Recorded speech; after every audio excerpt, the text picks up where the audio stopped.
The year was 1986.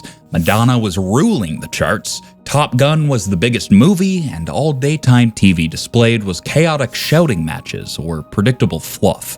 Then Oprah Winfrey showed up. Oprah was not the first talk show host, though. Before her, there was Phil Donahue, who basically wrote the manual on daytime talk shows. But when Oprah came along, she changed everything. On her new talk show as the most incredible host of her time, Oprah had this rare ability to connect with everyone, whether you were a Hollywood star or just someone with an incredible story to share. She didn't need scandals to pull in viewers. She made people care. So much so that her 2004 You Get a Car giveaway became the moment that everyone talked about. Today, Oprah is considered more of a cultural force. But how did she do it? How did she revolutionize talk show television and become a global icon? Let's talk about her beginnings. Oprah did not have a typical path to fame. She started as a local news anchor in Baltimore, where she used to cover stories in a world that didn't make it easy for a young black woman to rise. But here's the thing about Oprah. She is resilient. She didn't just read from a script and sound like a robot. She made people listen. That's why those behind AM Chicago noticed her talent.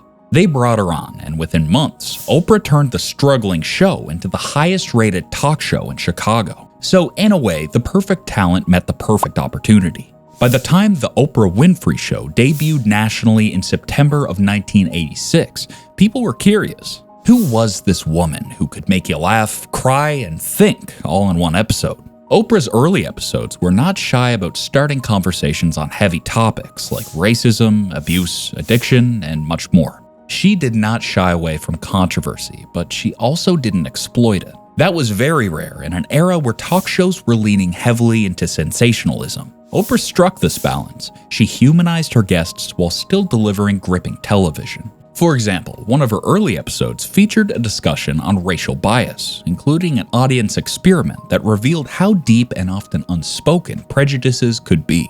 This was one of those times when television became education. Oprah's show became a platform where people learned, shared, and reflected, and people noticed. Ratings shot up, and suddenly, Oprah became a phenomenon. But let's keep it real. Those first few years were not easy. Oprah herself has admitted that her show occasionally dipped into the tabloid territory, just a little. But unlike others who stayed in that lane, like Jerry Springer, Oprah went in a completely different direction. She decided that she didn't want to do shock value. She wanted to provide real value in her show. And that's exactly what set her apart. One thing that made Oprah different was her ability to make every guest feel important, whether it was a movie star or someone with an unbelievable life story. It wasn't fake. In a vast sea of sensationalized TV programs, you could tell that this one show wasn't fake. You could see it in her face, hear it in her voice. She listened, she cared. It was no wonder why people trusted her with their deepest secrets. And now let's talk about the Oprah effect on celebrity culture. By the late 80s and early 90s, Hollywood stars who wanted to stay relevant knew that they had to sit down with Oprah. She was the one who would give them a space to be authentic, to tell their side of the story. Some of the most memorable moments from her show were not even dramatic. They were simply honest, and people still loved them. For example, the time when Whitney Houston opened up about her struggles, or when Michael Jackson did a rare and deeply personal interview. These interviews just felt like real conversations, which is why people loved them so much. Oprah's rise to fame also meant a lot for representation. In a media landscape dominated by white men, here was a black woman at the top of her game, breaking barriers and smashing stereotypes. So naturally, she became a role model for many. Her success sent a clear message that talent and authenticity could win, even in an industry that was not exactly known for its fairness. By the mid-1990s, Oprah was so famous that her show became the gold standard for daytime television. But the best part was that she wasn't even done evolving. She kept pushing boundaries by introducing new segments and finding ways to make her show more entertaining and impactful. Take Oprah's Favorite Things segment, for example. It was one of the most exciting parts of her show, especially during the holidays.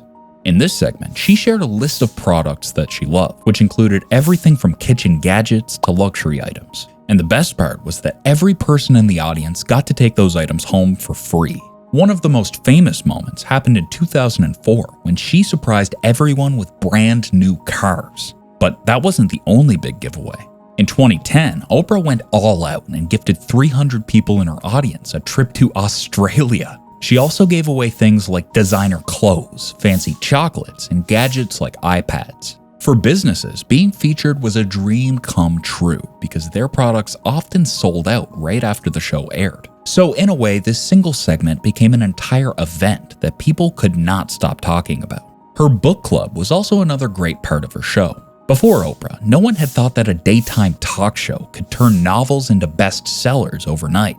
People took her recommendations too seriously. She chose books that moved her, and her viewers responded. Suddenly, millions of people were reading stories that they might have never picked up otherwise. And as a result, Oprah built a community of readers. That's an influence on a whole nother level. And then there was her philanthropy. Oprah's generosity was not limited to giveaways on her show. She used her platform to support causes that she believed in.